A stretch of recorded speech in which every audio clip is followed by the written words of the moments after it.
Oi, gente. Então, hoje nós vamos apresentar para vocês a situação da economia brasileira no ano de 1973 a 1986.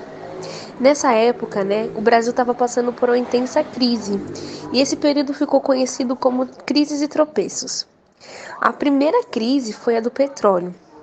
O que aconteceu? Em outubro de 1973, o preço do petróleo começou a subir muito rápido, afetando o país inteiro. Nós éramos dependentes da importação do petróleo. Isso fez com que o Brasil se endividasse, já que era impossível não comprar por causa da alta dependência do combustível para a produção, A solução que encontrou pelo governo foi investir em indústrias como a Petrobras, Eletrobras, usinas de Itapu, Proacol e entre outras. Essa estratégia ficou conhecida como o famoso Plano Nacional de Desenvolvimento de 1974. Depois que o conflito de 1973 foi finalmente superado, no ano de 1979 ocorre o segundo choque do petróleo. O valor do combustível aumentou significativamente.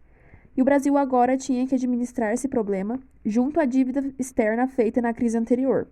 Obviamente, não ia ser fácil, os juros cobrados eram muito altos. Assim, em 1980 a 1981, o Brasil sofreu um bloqueio no financiamento externo, o que fez com que a gente quebrasse financeiramente, tendo também uma recessão nos países ricos e depois uma inflação ascendente. Nessa situação, outros países também quebraram, como a Argentina e a Polônia. O problema se agravou quando os bancos pararam de dar crédito ao Brasil, assim iniciando a crise da dívida externa latino-americana. A década de 80 foi a chamada década perdida. E o Brasil tinha como um dos maiores problemas o acesso restrito ao mercado de capitais. A crise da dívida externa evoluiu por etapas. Como a prioridade do Brasil era pagar os bancos, a primeira etapa foi a rolagem da dívida, que era receber os recursos dos bancos para poder pagar os bancos sem faltar com o cumprimento de nenhuma dívida.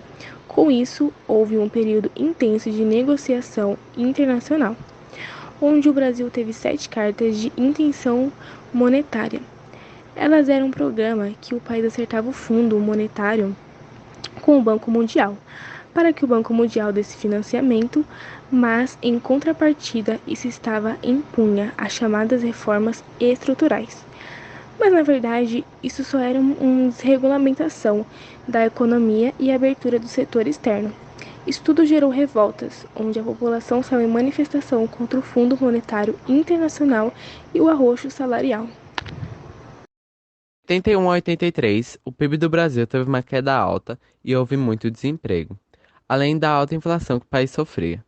Após a ditadura militar, quem assumiu o poder do país foi Tancredo Neves, por eleição indireta. De acordo com Tancredo, os militares deixaram a ditadura por causa da crise na economia. Nesse período, o Brasil estava com a economia totalmente desorganizada, com uma grande inflação e uma dívida imensa. Tancredo foi diretor da Superintendência da Moeda e do Crédito. Quando Tancredo morre, aos 74 anos, José Sarney assume o Brasil. Porém, dentro do governo de Sarney, de acordo com Ronaldo Couto, havia golpistas. O que poderia salvar a nossa economia da recessão do golpe do retrocesso?